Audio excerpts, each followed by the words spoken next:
आज की वीडियो में हम ब्रेनस्टॉर्मिंग के कॉन्सेप्ट को स्टडी करेंगे कि ब्रेनस्टॉर्मिंग क्या होती है, कैसे की जाती है, इसका प्रोसेस क्या होता है और इसके अंदर कौन कौन से स्टेप्स इन्वॉल्व होते हैं। इसके बाद फिर हम ब्रेनस्टॉर्मिंग की डिफरेंट टाइप्स को भी डिटेल के साथ स्टडी करेंगे। पहले देखते हैं कि वर्ड ब्रेनस्टॉर्मिंग के मीनिंग क्या है या इसका बैकग्राउंड क्या है।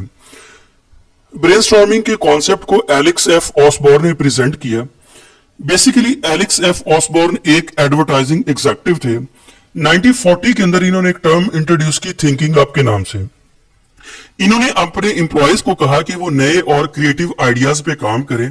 इसके बाद 1967 के अंदर इन्होंने एक बुक लिखी अप्लाइड इमेजिनेशन के नाम से, जिसके अंदर इन्होंने टर्म ब्रेनस्टॉर्मिंग को यूज किया। तो बेसिकली ये टर्म पहले थी थिंकिंग अप के नाम से, इसको बाद में उन्होंने मॉडिफाई किया और एक नई टर्म प्रेजेंट की जिसे उन्होंने ब्रेनस्टॉर्मिंग का नाम दिया।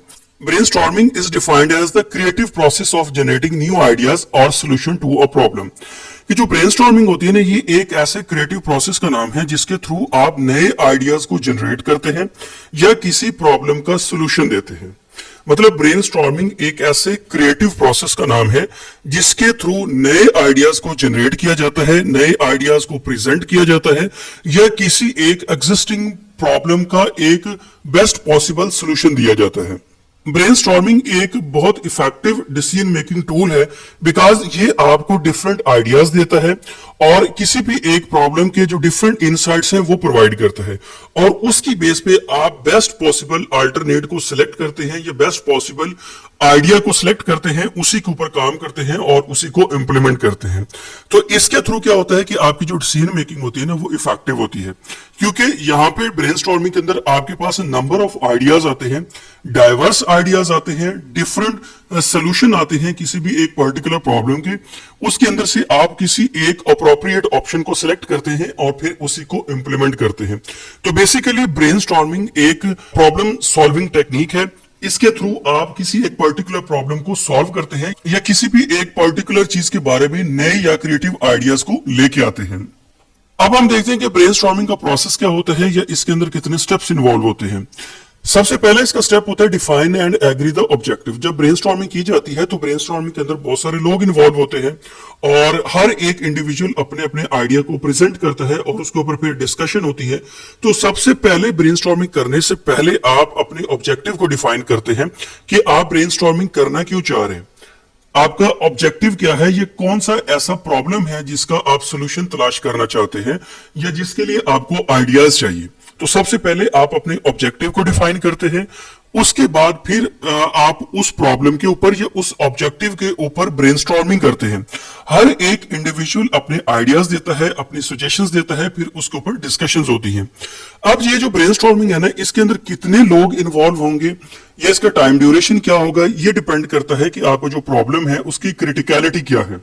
जो क्रिटिकल प्रॉब्लम्स होते हैं ना, उसके लिए आमतौर पर जो नंबर ऑफ पीपल इन्वॉल्व होते हैं ना ब्रेनस्टॉर्मिंग के अंदर, वो ज्यादा होते हैं, उसका टाइम ड्यूरेशन भी ज्यादा होता है। लेकिन अगर आपका प्रॉब्लम लेस क्रिटिकल है तो फिर आमतौर पर इसके लिए टाइम ड्यूरेशन भी कम होता है और इसके अंदर कम लोग इन्वॉल्व होते हैं। और ब्रेनस्टॉर्मिंग के अंदर आमतौर पर एक्सपर्ट्स होते हैं, क्योंकि एक्सपर्ट्स के पास ही आइडियाज होते हैं और वो वही किसी प्रॉब्लम का एक बेस्ट पॉसिबल सोल्यूशन दे सकते हैं। जो नेक्स्ट स्टेप होता है ना ब्रेनस्टॉर्मिंग के प्रोसेस के अंदर, वो होता है कि जब आपके पास डाइवर्स आइडियाज आ जाते हैं, आप इन आइडियाज को कैटेगराइज करते हैं, उनको लिस्ट डाउन करते हैं और इनको रिफाइन करते हैं। रिफाइन करने का मतलब ये होता है कि यहाँ पे जो अननेसेसरी होते हैं या जो इररेलेवेंट होते हैं ना, उनको यहाँ पे आप डिस्कार्ड कर देते हैं। तो कैटेगराइज करते हैं, लिस्ट डाउन करते हैं और रिफाइन करते हैं। अब नेक्स्ट स्टेप के अंदर क्या होता है कि जो आपके पास ऑप्शंस आ चुके हैं, जो आइडियाज आपके पास आ चुके हैं, उनको आप एनालाइज करते हैं, उनके इफेक्ट्स और उनके कॉन्सिक्वेंसेस को जांचते हैं।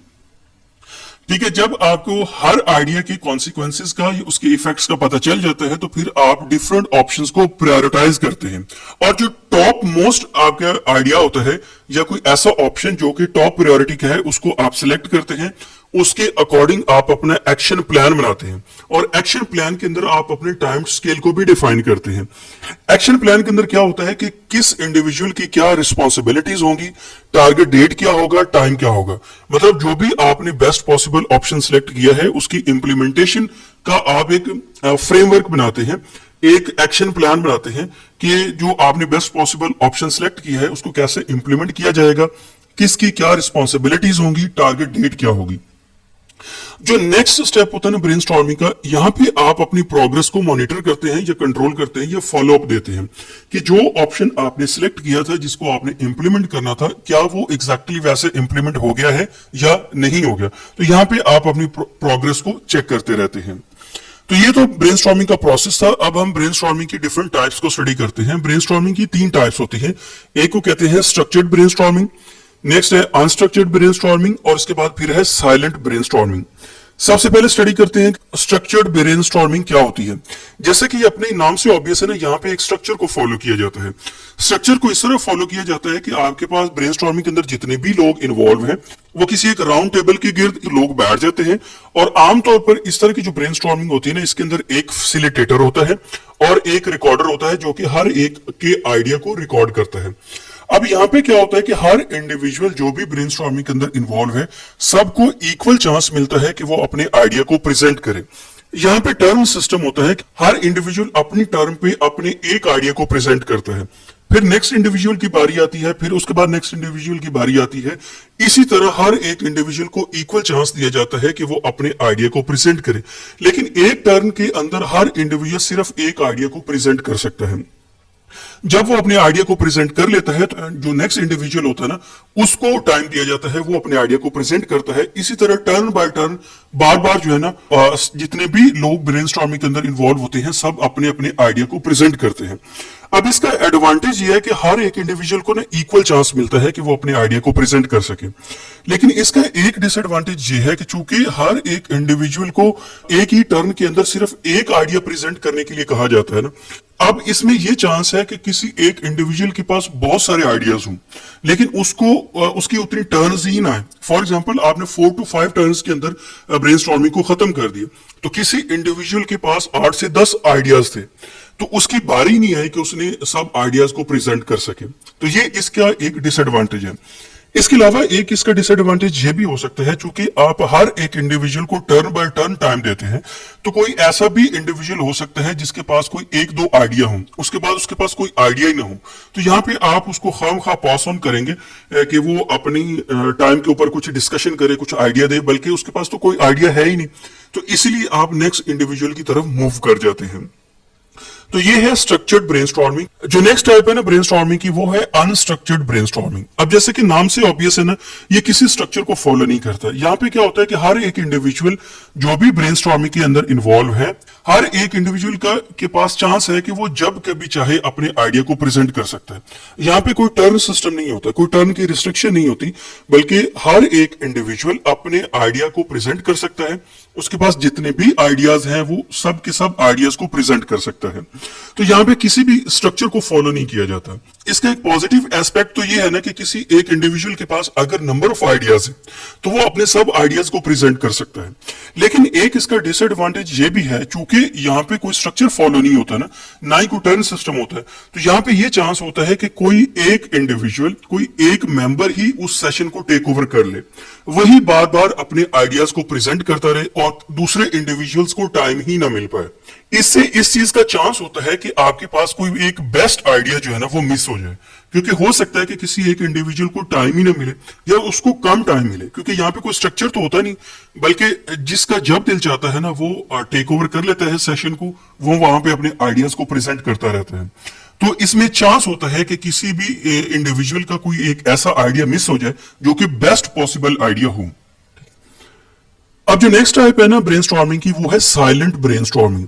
अब साइलेंट ब्रेनस्टॉर्मिंग जैसे कि अपने नाम से ऑब्वियस है ना, यहाँ पे कोई डिस्कशन नहीं की जाती, बल्कि हर एक इंडिविजुअल पेपर के ऊपर अपने आइडिया को लिख लेता है और उसके बाद उन आइडियाज को कलेक्ट किया जाता है, एनालाइज किया जाता है, प्रायोरिटाइज किया जाता है और उसके ऊपर फिर एक्शन प्लान बनाया जाता है।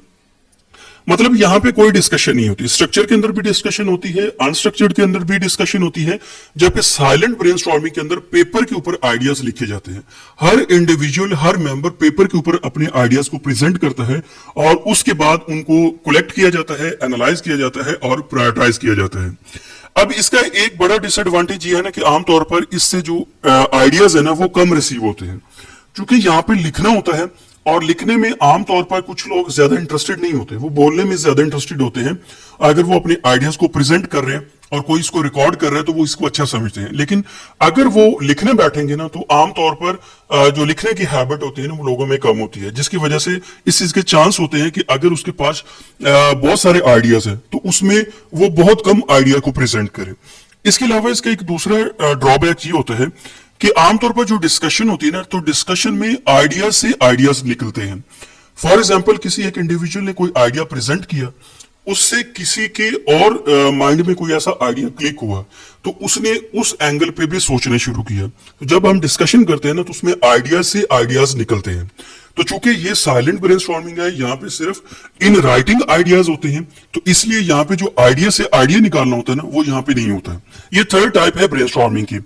अब ये जरूरी नहीं है कि आप किसी एक पर्टिकुलर टाइप को चूज करें, ये डिपेंड करता है कि आपकी प्रॉब्लम की क्रिटिकलिटी क्या है। तो हो सकता है कि आप दो तरह की ब्रेनस्टॉर्मिंग की टेक्निक्स को यूज कर लें। फॉर एग्जांपल पहले आप साइलेंट को यूज कर लें, साइलेंट के अंदर आप लोगों के आइडियाज को कलेक्ट कर लें, फिर उसके बाद आप उसके ऊपर डिस्कशन कर लें।